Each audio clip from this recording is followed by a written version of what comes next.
कुछ समय पहले ही स्कूल से खुशी के टीचर का फ़ोन आया था। वह सपना से कह रहे थे, आपकी बेटी खुशी ने स्कूल में विज्ञान प्रदर्शनी में पहला स्थान प्राप्त किया है। उसे किसी अच्छे कोचिंग इंस्टीट्यूट में भेजना चाहिए ताकि वह आगे चलकर साइंस ओलंपियाड में भाग ले सके। सपना अपने पति आकाश को चाय का कप देते हुए यह सब बता रही थी। आकाश मुस्कुराते हुए बोला, अरे वाह, यह तो बहुत अच्छी खबर है। हमारी बेटी तो कमाल कर रही है। सपना थोड़ी चिंतित होकर बोली, हाँ सब ठीक है, लेकिन एक परेशानी है। उस कोचिंग पर करीब 1 लाख का खर्च आएगा। आकाश, तुम जानते हो महीने की 40,000 रुपये मेरी तनख्वाह है। उसमें से घर का किराया, बच्चों की स्कूल फीस और बाकी खर्चे बड़ी मुश्किल से पूरे होते हैं। आकाश ने गहरी सांस लेते हुए कहा, सपना, यह तो सच में मुश्किल है। मैं भी अपनी तरफ से कुछ और काम ढूंढने की कोशिश कर रहा हूँ, पर अभी तक कुछ नहीं मिला। सपना ने सुझाव दिया, देखो, मेरे माता पिता का गांव में पुश्तैनी घर और थोड़ी ज़मीन है। वे दोनों अकेले रहते हैं। क्यों ना हम उन्हें शहर ले आएं। उनका घर और ज़मीन बेचकर जो पैसा आएगा उससे हम शहर में अपना घर खरीद सकते हैं और बच्चों की पढ़ाई का खर्च भी निकल जाएगा और फिर उन्हें भी अपने बच्चों के पास रहने का हक है। आकाश थोड़ा हिचकिचाया। सपना, बात तो तुम्हारी ठीक है, लेकिन पिताजी और माताजी गांव छोड़कर आना नहीं चाहते। वे कहते हैं उन्हें गांव की ताज़ी हवा और शांति पसंद है। मैं कैसे ज़बरदस्ती करूं? सपना बोली, अरे मनाना तो पड़ेगा। अपना नहीं तो कम से कम अपने बच्चों के भविष्य के बारे में तो सोचो। और वैसे भी वे हैं ही कितने दिन के मेहमान, आज नहीं तो कल उन्हें तो भगवान के पास जाना ही है। आकाश को सपना की बात सुनकर दुख हुआ, पर उसने कुछ कहा नहीं। उसने सोचा इस बारे में माता पिता से शांति से बात करेगा। 1 महीने बाद आकाश और सपना अपने बच्चों के साथ आकाश के माता पिता श्री राम प्रसाद जी और श्रीमती जानकी देवी जी से मिलने गांव गए। बच्चे अपने दादा दादी को देखकर बहुत खुश हुए। राम प्रसाद जी और जानकी देवी जी भी अपने बेटे बहू और पोता पोती को देखकर फूले नहीं समाये। सपना ने जानकी देवी जी की खूब सेवा की और स्वादिष्ट पकवान बनाए। आकाश भी अपने पिता का पूरा ध्यान रखता। 3 दिन बाद रात के खाने पर आकाश ने अपनी बात रखी, बाबूजी, शहर में सब बहुत महंगा है। किराया, बच्चों की फीस, सच में बहुत मुश्किल हो रही है। खुशी बहुत होशियार है और उसे आगे बढ़ने के लिए अच्छे कोचिंग की ज़रूरत है। सपना ने तुरंत बात लपक ली, हाँ माँ, बाबूजी, क्यों ना आप लोग अपना मकान और ज़मीन बेचकर हमारे साथ शहर में रहें। इससे एक तो हमें आर्थिक मदद मिल जाएगी और दूसरा आपको भी बुढ़ापे में बच्चों का सहारा मिल जाएगा। जानकी देवी जी थोड़ी चिंतित हुई, लेकिन राम प्रसाद जी को बच्चों की बात सही लगी। उन्होंने तुरंत हामी भर दी। जानकी देवी जी ने रात में अपने पति से कहा, राम प्रसाद जी, मुझे थोड़ा डर लग रहा है। अपने गांव के शर्मा जी भी तो अपना घर बेचकर शहर गए थे और सुना है अब वे वृद्धा आश्रम में रहते हैं। हमें सोच समझकर फैसला लेना होगा। राम प्रसाद जी ने कहा, अरे जानकी, शर्मा जी का बेटा लालची था, हमारा आकाश वैसा नहीं है। हमारा बेटा तो हीरा है। राम प्रसाद जी के कहने पर जानकी देवी जी भी मान गई। कुछ ही दिनों में उन्होंने सब कुछ बेचकर आकाश के साथ शहर आ गए। राम प्रसाद जी ने आकाश को एक बड़ा घर दिलवाया जहां सब लोग एक साथ रहने लगे। शुरुआत में सब कुछ बहुत अच्छा था आकाश और सपना अपने माता पिता की खूब सेवा करते थे। जानकी देवी जी और सपना आपस में माँ बेटी की तरह रहती थी। घर के काम के लिए एक काम वाली भी लगा रखी थी, लेकिन धीरे धीरे सपना ने काम से पल्ला झाड़ना शुरू कर दिया। कुछ ही समय में जानकी देवी को अपनी बहू के व्यवहार में बदलाव दिखने लगा। बहू पूरे घर को अपने हिसाब से चलाने लगी। घर का सारा खर्च उसने अपने हाथों में ले लिया और काम वाली बाई को भी हटवा दिया, क्योंकि उसे लगता था कि जब सास घर में है तो काम वाली को पैसे देना बेकार है। सपना आए दिन अपनी सहेलियों के साथ घूमने निकल जाती और घर पर किटी पार्टी कर लेती, जिस कारण बच्चों को संभालने के साथ साथ रसोई का सारा काम जानकी देवी जी को ही करना पड़ता। उधर राम प्रसाद जी को सब्जी और दूध लाने और बच्चों को स्कूल बस स्टॉप पर छोड़ने जैसे काम दे दिए गए। एक दिन जानकी देवी जी की कमर में बहुत तेज दर्द हो रहा था। दिन भर काम करते करते वे थक चुकी थी। अपनी पत्नी की हालत देखकर राम प्रसाद जी से रहा न गया। अगले दिन उन्होंने अपने बेटे आकाश से कहा, बेटा, अगर बहू से काम नहीं होता तो काम वाली बाई लगा लो। इस उम्र में तुम्हारी माँ इतना काम नहीं कर सकती। आकाश ने कहा, बाबूजी, आप तो जानते हैं मेरी तनख्वाह पहले जितनी ही है। मेरे पास इतना पैसा नहीं है मैं काम वाली बाई का खर्च उठा सकूं, और वैसे भी माँ और सपना मिलकर सारा काम कर तो लेती हैं। राम प्रसाद जी बोले, बेटा, घर का लगभग सारा काम तुम्हारी माँ ही करती है, और जहाँ तक पैसे की बात है तो आए दिन बहू पार्टियों में जाती रहती है, शॉपिंग करती है, नए कपड़े पहनते हो तुम लोग। जब इन सब के लिए पैसा है तो काम वाली बाई के लिए क्यों नहीं? आखिर तुम्हारी माँ भी इंसान है। अपने ससुर के मुंह से यह बात सुनते ही सपना तमतमा उठी। बाबूजी, आप कैसे कह सकते हैं मेरे बारे में? मैं दिन भर घर का काम करती हूँ, और अगर दिन में थोड़ी देर के लिए अपनी सहेलियों के साथ बाहर चली जाती हूँ तो इसमें हर्ज ही क्या है? और फिर आप दोनों दिन भर करते ही क्या हैं? अगर थोड़े हाथ पैर चला भी लिए तो कौन सी मुसीबत आ गई? बहू की बातें सुनकर जानकी देवी जी और राम प्रसाद जी अवाक रह गए। आकाश गुस्से में सपना को कमरे में आने का इशारा कर चला गया। जैसे ही सपना कमरे में आई, आकाश बोला, सपना, थोड़ी तो शर्म करो। उन्हीं का सब कुछ लूट कर आज तुम ऐसी बातें कर रही हो। आकाश की बात सुनकर सपना भड़कते हुए बोली, तो क्या गलत कह दिया मैंने? उनके कारण मैं अपने आप को नहीं बदलूंगी। मैं पार्टी में भी जाऊंगी और लेटेस्ट डिज़ाइन के कपड़े भी खरीदूंगी। अगर उन्हें यहाँ इतनी परेशानी है तो वे लोग अपने गांव वापस जा सकते हैं। तुम ऐसे कैसे कह सकती हो सपना? वे लोग केवल हमारे खातिर अपना सब कुछ बेचकर यहाँ आए थे, और तुम्हें भी मालूम है कि उनके यहाँ रहते हुए तुम्हें कितनी सहूलियत है। बढ़िया खाना, घर की साफ सफाई, बच्चों की देखभाल और घर की चौकीदारी, सब काम तो कर देते हैं। सपना बोली, मुझे सब मालूम है, लेकिन जो तीखी बातें उन्होंने आज मुझे सुनाई है उसके बाद तो मैं उन्हें यहाँ हरगिज नहीं रहने दूंगी। अपनी पत्नी के मुंह से ऐसी बातें सुनकर आकाश अपना सिर पकड़कर बैठ गया। कुछ दिन यूं ही बीते। आज राम प्रसाद जी और जानकी देवी जी की शादी की सालगिरह थी। राम प्रसाद जी सुबह सुबह नहा धोकर तैयार हो गए।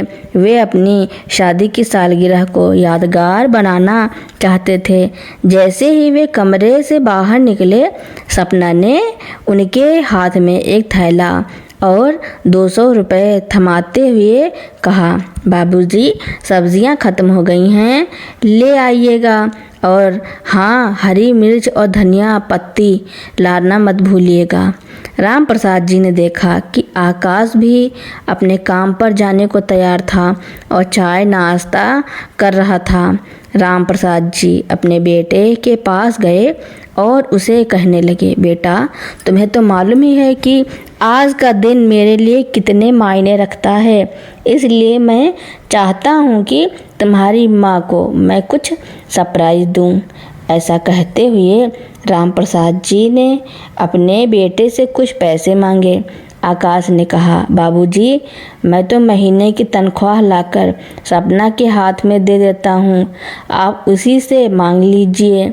बाबूजी ने जब अपनी बहू की तरफ उम्मीद भरी नज़र से देखा तो सपना आंखें तरारते हुए बोली, बाबूजी आपको भी मालूम है कि इनको महीने की कितनी तनख्वाह मिलती है। इतनी महंगाई में गुजारा भी मुश्किल से होता है और फिर आपकी कमाई तो अब रही भी नहीं और आपको इस उम्र में सरप्राइज़ देने की सूझ रही है। अपने पुराने शौक़ अब भूल जाइए और राम का नाम जपो। आपको जितने पैसे दिए हैं उतने में सब्ज़ी आ जाएगी। फालतू के खर्चों के लिए मेरे पास पैसे नहीं हैं। इतना कहकर सपना वहाँ से चली गई। राम प्रसाद जी उसकी बातें सुनकर स्तब्ध खड़े रह गए। आज वे स्वयं को लाचार और ठगा सा महसूस कर रहे थे। तभी उनकी पोती खुशी उनके पास आई और उनसे पूछने लगी, दादाजी आप किस सरप्राइज़ की बात कर रहे हैं और ऐसा क्या स्पेशल है आज? राम प्रसाद जी उसकी बात सुनकर उसे लाड करते हुए बोले, अरे बिटिया आज तुम्हारी दादी और मेरी शादी की सालगिरह है। आज हमारी शादी को 40 वर्ष पूरे हो चुके हैं और इन 40 वर्षों में एक बार भी ऐसा नहीं हुआ कि मैंने तुम्हारी दादी को कोई उपहार न दिया हो, लेकिन इस बार शायद। कहते कहते अचानक राम प्रसाद जी का गला भर आया और वे थैला और पैसे उठाकर सब्जियां लेने के लिए चल दिए। सब्जियां खरीदते खरीदते भी राम प्रसाद जी के कानों में उनकी बहू द्वारा बोले गए तीखे शब्द लगातार गूंज रहे थे। सपना ने सब्जियों के लिए जो पैसे दिए थे उसमें से 50 बच गए थे, तो राम प्रसाद जी ने जानकी देवी जी के लिए गर्मा गर्म जलेबी खरीद ली। राम प्रसाद जी को पसीने से तरबतर देखकर जानकी देवी जी ने अपने आंचल से उनका चेहरा पोंछने लगी। इस उम्र में इतना काम करने की क्या ज़रूरत है? अब से आप आराम करेंगे। यहाँ सब्जी की रेहड़ी आती है, थोड़ी महंगी सही, हम लोग यहीं से सब्जी खरीद लेंगे। अरे जानकी वह सब छोड़ो, देखो मैं तुम्हारे लिए क्या लेकर आया हूँ। मेरी जीवन संगिनी, तुम्हें हमारी शादी की सालगिरह बहुत बहुत मुबारक हो। यह कहते हुए उन्होंने जलेबी का पैकेट जानकी देवी जी की तरफ बढ़ाया। जानकी देवी जी मुस्कुराकर बोली, आप भी हद करते हैं। जीवन में इतनी परेशानियां हैं, फिर भी आप किसी न किसी तरह मेरी ज़िंदगी में मिठास घोल देते हैं। तभी उधर से सपना आई, बाबूजी मैंने आपको धनिया पत्ती और हरी मिर्च लाने को कहा था, वह कहाँ है?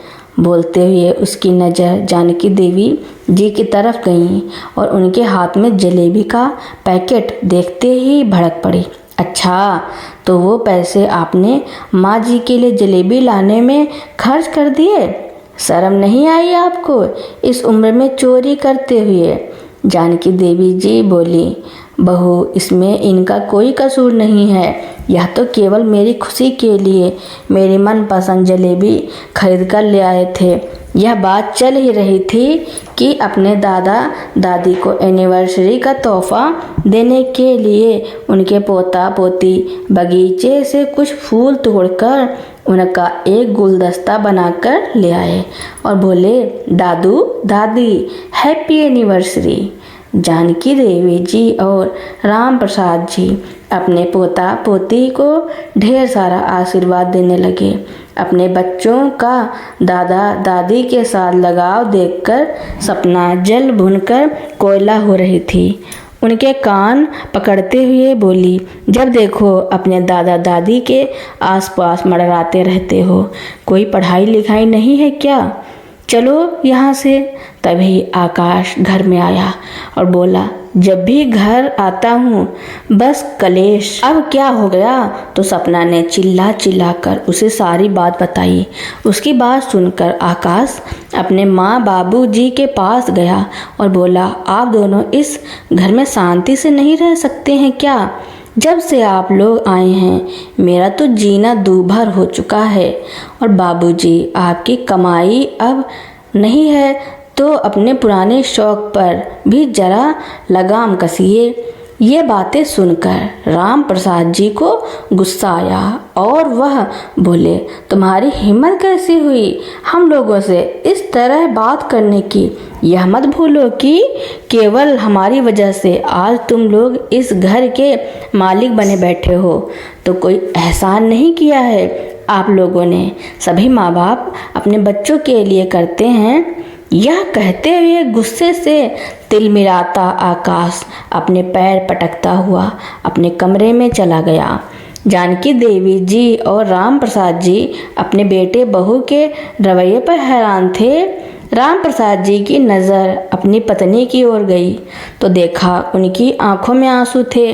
बस अब बहुत हुआ, यह सोचकर राम प्रसाद जी अपनी अलमारी खोलकर कुछ टटोलने लगे।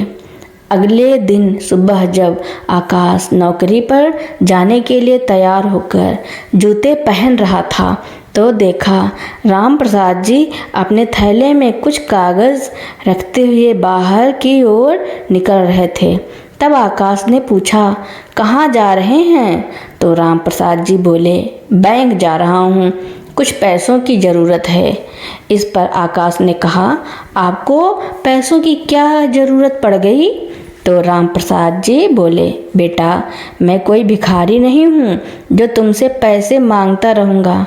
भले ही तुम्हारे कहने पर मैंने गांव का मकान और ज़मीन बेच दिए, लेकिन फिर भी मेरे पास एफडी में कुछ पैसे पड़े हैं और वह मेरे हैं। शाम को जब तुम ऑफिस से घर आओगे तो मुझे तुमसे कुछ ज़रूरी बात करनी है। इतना कहकर राम प्रसाद जी घर से बाहर निकल गए। शाम के 7 बज चुके थे। आकाश भी ऑफिस से घर वापस आ चुका था, लेकिन राम प्रसाद जी अभी तक घर नहीं आए थे। उधर जानकी देवी जी की चिंता बढ़ती जा रही थी। करीब 7:30 बजे राम प्रसाद जी जब घर लौटे तो उनके हाथों में कुछ उपहार थे। अजी कहाँ चले गए थे आप? मुझे तो आपकी बहुत चिंता हो रही थी। राम प्रसाद जी ने देखा जहाँ उनकी पत्नी की आंखों में घबराहट थी तो उधर आकाश और सपना उन्हें गुस्से भरी निगाहों से देख रहे थे। बेटे बहू को गहरी निगाह से देखते हुए राम प्रसाद जी जानकी देवी जी से कहने लगे, अरे भगवान, कल तो शादी की सालगिरह पर मैं तुम्हें कुछ नहीं दे पाया। तुम्हारी सभी साड़ियाँ पुरानी हो गई थी ना, तो आज मैं तुम्हारे लिए तुम्हारी मनपसंद सिल्क की साड़ी खरीद कर लाया हूँ और तुम्हारी पसंद की दाल मखनी और पनीर की सब्ज़ी भी लाया हूँ। जो सेलिब्रेशन हमने कल नहीं किया वह आज करेंगे। हमें किसी की 4 बातें सुनने की कोई ज़रूरत नहीं है। ऐसा कहते हुए राम प्रसाद जी सोफे पर बैठे और सामने रखी मेज़ पर एक पैर रखा और उस पर दूसरा पैर चढ़ाकर आराम से बैठ गए। ससुर की बातें सुनकर सपना गुस्से से लाल हो रही थी तो आकाश भी अपने पिता को झिड़कते हुए बोला, बाबूजी, यह भी कोई तरीका है घर में बैठने का? अगर आपको लेटना ही है तो अपने कमरे में जाकर लेटिए। तो राम प्रसाद जी बोले, यह घर मेरा है, यह सोफा मेरा है और तुम मुझे बताओगे कि मुझे कहाँ बैठना है, कहाँ नहीं बैठना है, क्या खाना चाहिए? अपने बाबूजी के मुंह से। ऐसी बातें सुनकर आकाश और सपना का मुंह खुला का खुला रह गया। सपना बोली, आप शायद भूल रहे हैं, यह घर आपका नहीं, मेरे पति का है। इस घर पर केवल हमारा हक है। यहाँ वही होगा जो मैं और मेरे पति चाहेंगे। सपना के मुंह से जिल्लत भरी बातें सुनते हुए भी राम प्रसाद जी उसी आरामदायक अवस्था में बैठे रहे और बोले, तुम किस हक की बात कर रही हो बहू? पूछो अपने पति से कि यह घर किसके नाम पर है।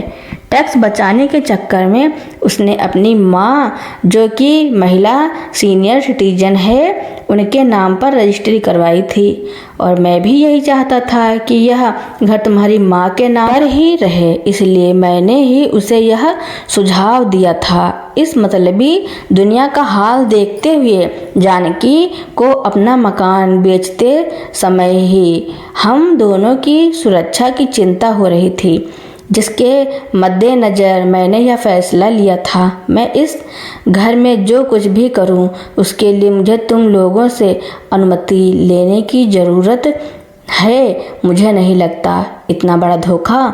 सपना चिल्लाने लगी, धोखा तो तुम हमारे साथ करने चली थी बहू, जो तुम पर ही उल्टा पड़ गया। जो तुम हमारे साथ करना चाहती थी वह तुम्हारे साथ ही हो गया।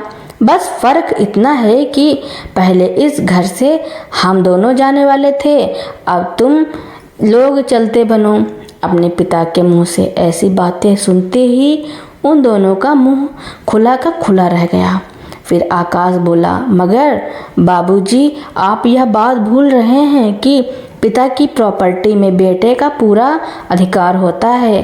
तभी सपना बोली, बिल्कुल सही, हम कोर्ट केस करके आपसे अपना हक लेकर रहेंगे। उन दोनों की यह बात सुनकर राम प्रसाद जी बोले, अपना यह शौक भी पूरा कर लो बहू, मैं वकील साहब को अभी बुला लेता हूँ। थोड़ी ही देर में वकील सुरेश जी, जो राम प्रसाद जी के खास मित्र थे, वहाँ पहुँच गए। वकील साहब बोले, इस घर पर कानूनन आकाश और सपना का कोई हक नहीं है, क्योंकि इस घर में लगा सारा पैसा राम प्रसाद जी की कमाई का है और उन्होंने राम प्रसाद जी के खेतों की ज़मीन खरीदी है।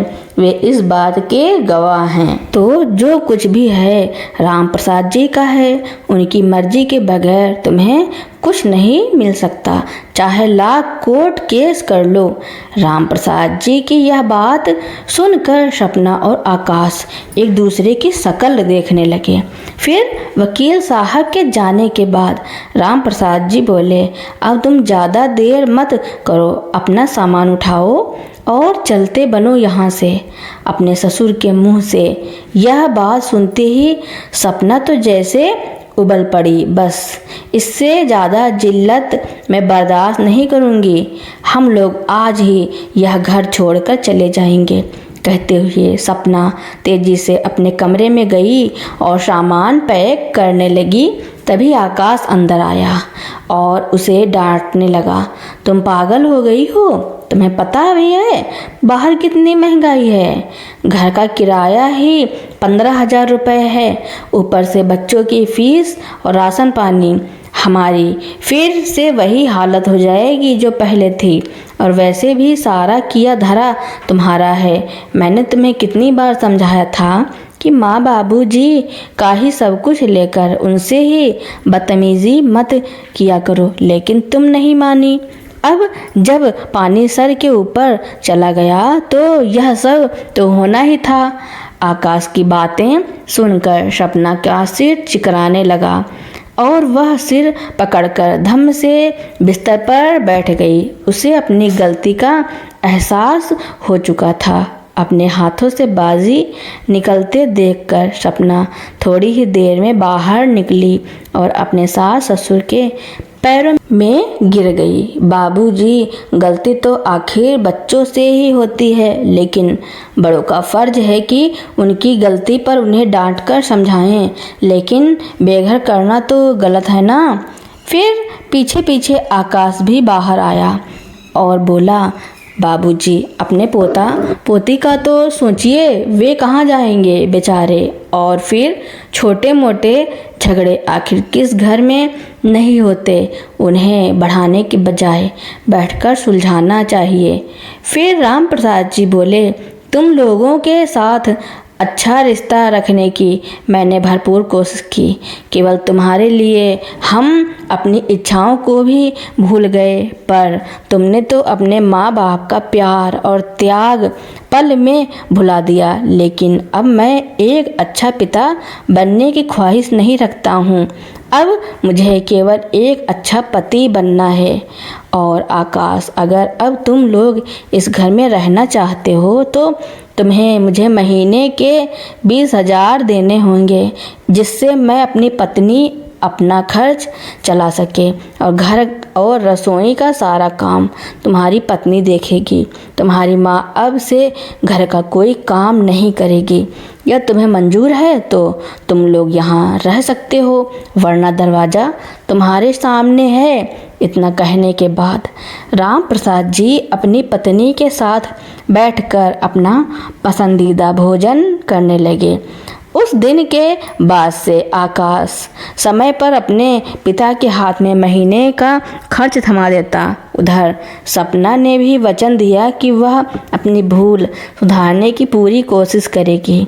अब राम प्रसाद जी ने अपनी पत्नी को भी समझा दिया था कि अब अपनी ज़िंदगी की खुशियों को किसी के लिए कुर्बान करने की कोई ज़रूरत नहीं है। खुद के लिए जीना शुरू करो और खुशी से जियो। उस दिन के बाद से राम प्रसाद जी और जानकी देवी जी अपने पोता पोती के साथ बैठकर टीवी देखते, खाते पीते और ज़िंदगी का आनंद उठाते। तो दोस्तों, मेरी कहानी सुनने के लिए आपका बहुत बहुत धन्यवाद। ऐसी ही कहानियाँ सुनने के लिए मेरे चैनल को लाइक, कमेंट, शेयर, सब्सक्राइब एवं बेल आइकन का बटन दबाना ना भूलना, ताकि मेरी नई नई कहानियाँ आप तक पहले ही पहुँचती रहें। Thank you for watching.